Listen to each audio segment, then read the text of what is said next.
وعلاش الممثلات المغربيات اللي تنشوفهم كيلعبوا دور البطوله في المسلسلات خاصها ضروري تمشي تنعس مع المخرج او المنتج فوق الناموسيه باش كتضمن داك الدور؟ وشنو هو هذا السبب اللي تيخلي هاد الممثلات المشهورات يقبلوا بهذا العرض وبالرغم انهم تينكروا الا ان الحقيقه هي هذه؟ وكاين شهادات ممثلات اللي رفضوا يلعبوا هذا الدور وغادي يتم اقصائهم من جميع المسلسلات ومن جميع الافلام. وهنا غنمشيو مباشرة إلى الممثلة نجاة خير الله واللي فضحات 4 ديال الأسماء ممثلين مخرجين، فهادو 4 ديال الأسماء معروفة واللي غادي يتحرشوا بها وغادي يقولوا لها إلا بغيتي دور البطولة في فيلم أجي تنعسي معنا فوق الناموسية. والاسم الاول اللي فتحته هذه الممثله كيتعلق بالممثل والمخرج ادريس الروخ، وهذه الشخصيه معروفه في عالم الفن ومعروف كذلك على انه متحرش زاني فاسد. اكثر من ذلك حتى دوك الافلام السينمائيه اللي كيدير كلها فيهم الجنس، كلها فيها التعناق والبوسان والرذيله والفحشاء، وبالتالي فهذا الاسم ماشي مفاجئ. ولكن المفاجاه هو الاسم الثاني واللي تكلمات على ممثل معروف ومشهور، وهنا الامر كيتعلق برشيد الوالي. وحسب ما صرحات انها ملي كتلاقى رشيد الوالي وكيعطيها السيناريو نتاع فيلم البطوله في ذاك البيرو تكون واحد الناموسيه، وفي ديك الناموسيه كيقول لها اما تنعسي اما الباب الحباب، مع العلم ان الممثل المعروف رشيد الوالي ما يقدرش يدير هذا الشيء حسب الشهاده نتاع الناس اللي تعرفوه عن قرب، واللي كيقولوا بلي ان رشيد الوالي مستحيل اكثر من ذلك ملي كيكون هو حاضر ما كيكونش شي حاجه سميتها التحرش بشي ممثله. فتيقولوا صحيح انه هو اناني وكيعجبو دائما هو ستار وكيحسد البقيه، ولكن هذه القضيه ديال التحرش كيأكدوا لنا انها ما كايناش فيه. وكاين اسم ثالث كيتعلق بالممثل طارق البخاري واللي فتحته صراحه بانه في واحد الفندق غادي يدخل عندها وغادي يلوحها فوق الناموسيه وغادي يحاول يمارس معها. وللاسف الممثلات ما يمكنش لهم انهم يخرجوا ويصرحوا ويفتحوا هذه الاشياء لانهم غادي يخرجوا على الكارير ديالهم. والاخطر من ذلك كاين مسؤولين نافذين على القنوات التلفزه المغربيه وعليه حتى المركز السينمائي، وهاد المسؤولين حتى هما كاين مجموعه من المخرجين اللي كيدوزوا لهم الاعمال كيجيبوا لهم الممثلات كقواده باش تنشطوا لنا المنتجين والمسؤولين الكبار اصحاب الشكاره او الاشخاص اللي كيدوزوا المشاريع والافلام والمسلسلات. ولكن الفضيحه في دوله المؤسسات هو ملي كتشوف ممثله مغربيه خرجات وتكلمات وكانت عندها الشجاعه باش تفضح الواقع، فواش كيحسب لكم على ان النيابه العامه تحركت؟ فواش فتحت تحقيق؟ فهذا يسمى الاتجار في البشر، فهذا يسمى الابتزاز. ونزيدكم علاش بالضبط المخرجين دائما اللي كتشوفوها في دور البطوله او حتى اللي عندهم مشاركات ثانويه في شي فيلم او مسلسل كتلقاها اما مطلقه ام عازبه.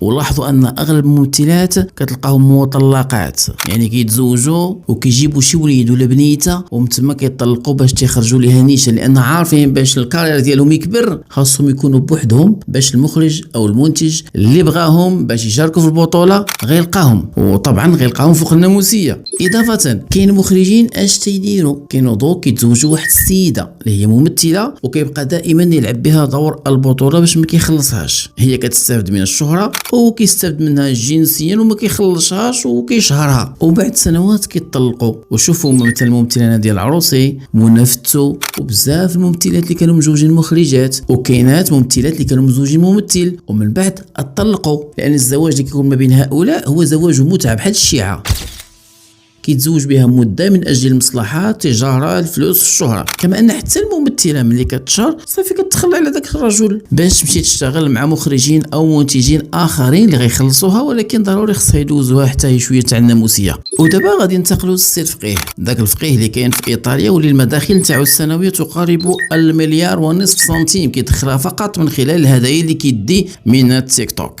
هذا الفقيه غيفتح واحد البرنامج ويسميه برنامج الزواج، بينما هو في الاصل برنامج تاع القواده، برنامج ديال السخريه على المراه المغربيه. والكارثه انه لبس دور الفقيه وعطيها السبان وعطيها الاعراض وعطيها التسلقيط وعطيها للسعايه وعطيها للطلبه، والسيد محافظ لا كتاب الله ولا هم يحزنون، يسميه برنامج الزواج ولكن ما ينسبش راسو فقيه. اضافه دوك العيالات دوك الصوبيصات، كنقصد دوك الصوبيصات اللي كيطلعوا تما انا كنسكر انا كنكمي ما كنصليش، شحال تعطيها في الصداق، بمعنى انه كيستخدم باش كيطلع منها الفكاهه باش يجيو المشاهدين، باش يجيو دوك المتبرعين اللي غيتبرعوا ليه بالهدايا. فحاولوا تشوفوا القيمه اللي كيحط فيها المراه المغربيه، كما ان حتى دوك البنات ولا دوك النساء اللي كيطلعوا عندهم ما فهمتش علاش كيطلعوا. واش كاين شي وحده كترضى ان تشوه او ان تزوج بديك الطريقه، مع العلم ان الفكره نتاع هذا البرنامج راه فهم واحد الفكره ديال واحد خينا كيدير الراديو، وحتى هو كيطلع مرا كيبقى يطلع عليها كيتنز عليها كيضحك عليها، والغايه نتاعو هو انه بغى يضحك الناس، بغى يضحك المتابعين باش يكثروا ويتفرجوا وتوقع البهرجه، وغادي ديك الساعه غيوليو كيتبرعوا عليه بالاموال والهدايا وكيغطقوه. وحاليا الفقيه ما خدام ما ردام، جالس كيجمع في الاموال الطائله ودير يعني سياره فارهه كيركب عليها، وجالس لا خدمه لا ردمه، وجالس حكا كندير برنامج تاع الزواج كنزوج النساء. ولكن داكشي اللي شفناه عباره عن قواده، هذاك ما زواج ما والو، هذاك عباره عن تقواديت. جالس تما تيقود جوج راجل مع المراه، واحد تيقلب على صاحبه والاخر كتقلب بحال داكشي اللي كان كيدير داك ماريو. والمصيبه انه كيطلع كيتنمر حتى على وجوه المغربيه ولا وجه داك المغربي، كيبقى يسبوا بالتنمر، ها وجهك كيداير شناف كيدايرين، الله يعطيك الكراد الله يعطيك، يعني واحد المهزله كتوقع في السوشيال ميديا. للاسف هذا السيد ما كيدخلش المغرب لان عليه بزاف تاع الشكايات. ودابا غادي ننتقلوا الى موضوع دنيا البطاطيس. بالامس غادي يخرج شقيق الفنان العسري وغادي يحكي التفاصيل، وفي هاد التفاصيل كيحكي الشقيق نتاع السي العسري انه ما كان عندهم حتى شي خبر بان الدنيا البطاطيس الجعوقه انها سوف تشارك في ذاك العقيقه او في ذاك الحفل، كما انه العسري ما انسحبش لانه هما اللي كملوا العرس كامل، بينما الدنيا الجعوقه غنات فقط واحد 25 دقيقه.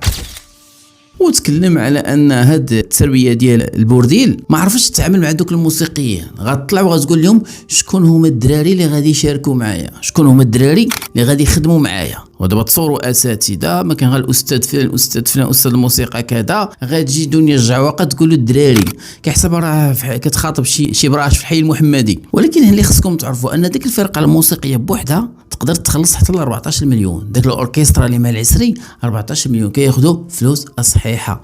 وفي خبركم شحال كيشت السي العسري ملي كيغني، كيشت فقط واحد 3 4 المليون اللي كتشيط له كاكاش ديالو، بينما اغلبيه ديال المصاريف كتفرق على الموسيقيين وعلى الماتيريال الى غير ذلك، لان هادو اساتذه كبار ماشي يعني فرقه عاديه، هذه فرقه ملكيه كتدخل القصر الملكي كتشارك. ويحسن لكم بحال الاخرين بحال دنيا الجعوقه كتدبر على مود سانتين، كتدبر على شي درابكي ويطلقوا البوطاري تم لوطوتين ويبداو تما كتجعوق. وباش هي مزيانه طلعت للخشبه بغات تغني بغات تبان على دوك الموسيقيين، ما سوقوش ليها ما طلقوا ليها موسيقى، بقاو مربعين يديهم وشويه ما سوقولش، قلت لهم شتكم ناعسين. ودابا شوف قلت الترابي ديال الحاجه ليلى الاتاسي، هذيك السيده اللي كان هزت السيف وبدات كتهدد في المتابعين، ها لا كيكره دنيا البطاطيس. وهذا الشيء معروف لان الرويج للاسف براسو ما عنده حتى كلمه. الرويجل الاب ديال دنيا البطاطيس سكير مقابل الشراب وما كيقدرش يتكلم. وفي التالي يقول لك حكا دنيا باطمه صوت جبار، صوت جبار. فين هما الاخلاق؟ فين هما المبادئ؟ فين هي الرجله؟